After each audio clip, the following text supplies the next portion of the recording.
The main story being two dudes wanting to bang one another but constantly misunderstanding each other despite being married.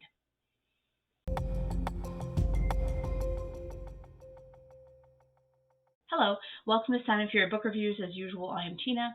Today I'm doing a book review of Winter's Orbit by Everina Maxwell. This is a romance sci-fi. I thought it was a sci-fi with like a heavy romance, but no, it's romance with sci-fi second, from 2021 from Tor Books. So I listened to this book on Audible, and the narrator actually did a fantastic job. The accents were great, and everyone has a distinctive voice. I would listen to another audiobook narrated by the name I do not know. This was also a book I read for the May the Force Be With You read-a-thon. You're probably getting sick of me talking about this. That's okay. This was a partner's prompt, which means I'm getting some droid pals to help me take over the universe, given I am now, a Dark Lord of the Sith.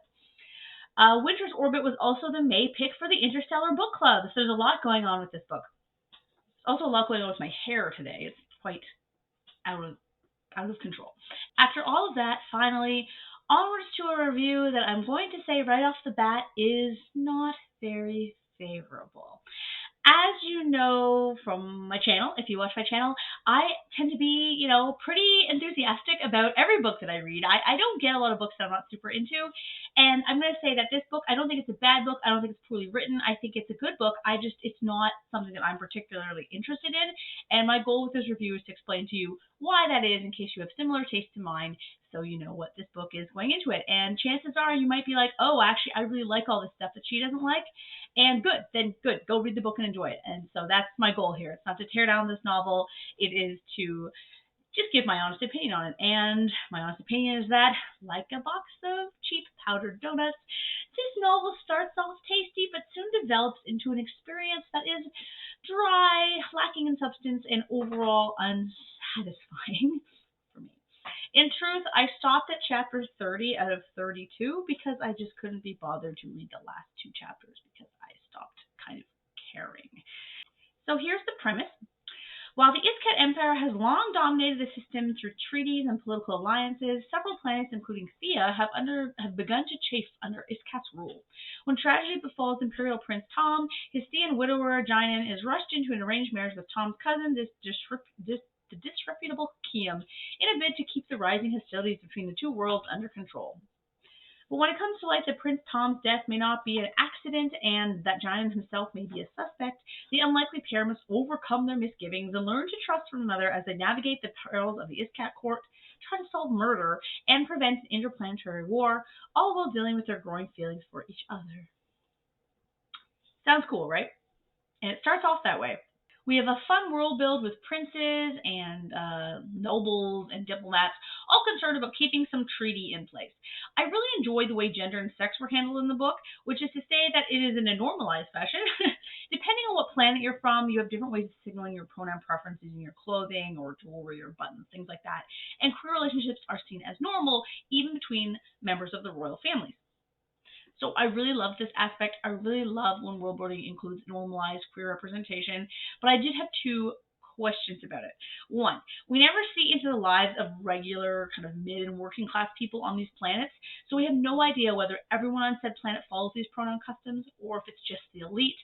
And in truth, prescribing one culture to an entire planet is a little reductive, but I can overlook that because this is a romance first and a sci-fi second, so I shouldn't expect such detail because the focus of the story is the romance between the two characters. The sci-fi setting is just like a backdrop, which is fine. I'm not trying to say that that is a problem because that's just how the story works. Second, while I think it's absolutely lovely that the royal family members can marry whomever they want, does this not negate the purpose of royalty? I mean, royalty keeps themselves royal by bloodlines, right? Personally, I think bloodlines are a crock of shit, and I think the crown and royal families are a crock of shit. If my government systems weren't so heavily entangled with the British monarchy, I would happily vote to get the British royals out of our system and off of our money. Where am I? Oh yeah, so anyway, royalty. I'm not sure whether you would find a royal family that wouldn't prescribe heteronormativity, though, at least amongst its top tier, possibly will be a monarch one day princes, simply to perpetuate itself. I mean, because it was a big, big deal when Queen Elizabeth refused to get married, like a huge deal because of this situation. Then again, it's possible this universe has some sort of alternative reproduction system in place for gay couples, but we're never told that. I think that would have been really cool to know because it would have answered my questions about this aspect. In truth, we're not told like a whole lot actually about the cultures other than these few small things. I'm still not really sure why this treaty is so important to Thea or to Iskat. Obviously, aside from like the war aspect, I'm just not sure why a war would start, nor why the obvious political marriage would convince an auditor to reinstate said treaty. Like, obviously the auditor knows it was a hasty marriage, so why they have to pretend is not really clear. So aside from some tech stuff at the climax, you easily could have set this novel in the 1700s. It's literally a lot of dinners, meetings, traveling to meetings, and long rides in the countryside. It doesn't feel like a sci-fi at all, other than a few elements here and there and the main kind of thing at the end. The subplot about Tom's death was fine. I wasn't particularly interested in the results, but it does travel through the main story from the get-go. The main story being two dudes wanting to bang one another but constantly misunderstanding each other despite being married. And this, my dear friends, is why I prefer a sci-fi novel with a romance subplot to a romance with a capital R in a sci-fi setting. I am much, much, much too much of a nerd for sci-fi shit than I am for the romance aspect. So I'm not trying to say that these things should have been extrapolated upon because that would have taken away from the romance, which is supposed to be at the forefront of the setting. I'm just explaining the fact that I personally would rather this have been a sci-fi book with maybe a romance subplot. To get to the romance itself, that might also be part of the problem. I found it quite dull. This novel spends far, far, far, far too much time on Kiam and Jainen's misconceptions about one another, their awkward and boring conversations, their fumbling, their instant attraction they keep secret, and misinterpretations of one another than the stuff that I would have found more interesting, like galactic politics. I wanted to know way more about the political unrest on Thea. I wanted to know more about whom the auditor reports to and how the general population of the planets lived. Also, when it comes to romance tropes, while forced marriage isn't one that I particularly dislike, I prefer that comes with enemies to lovers or at least some personality clash.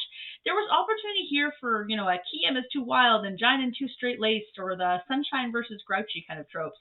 But instead, Kiam isn't wild at all, and Jainen is just, well, Jainen has reasons for the reason that he is, and I was glad there was some basis for it, as sad, albeit obvious as it was. But Jainen is very boring, and their romance was boring. Rather than writhing in anticipation for them to get together, I was like, hurry up, my dudes, come on. I'm pretty sure that weird human spider romance book, Ensnared, I read last year for the lulz, which is still one of my top viewed videos, maybe I should read book 2, was sexier. And I hate spiders. Like, fuck spiders. Oh, wait, no, don't. While I didn't hate this book by any means, and I don't think it's a bad book or poorly written at all, I think some people will love it. It just wasn't for me. I recommend it to people who like romance with a capital R, like a sci-fi setting but don't need a complex setting, enjoy stories where people misconstrue things and confuse one another by accident. Again, not my cup of tea because I am so fucking blunt, I'm abrasive, and who like a murder plot without any gore or anything like too triggering. So, after all of this, I have a question for you. Should I read Ensnared Part 2? Let me know. I'll spend $6 on the ebook, no problem. How about this? I reach 200 subs and I'll read it in celebration. And I'll tell you all the juicy, ew, that might be the wrong word, bits? Okay, bye.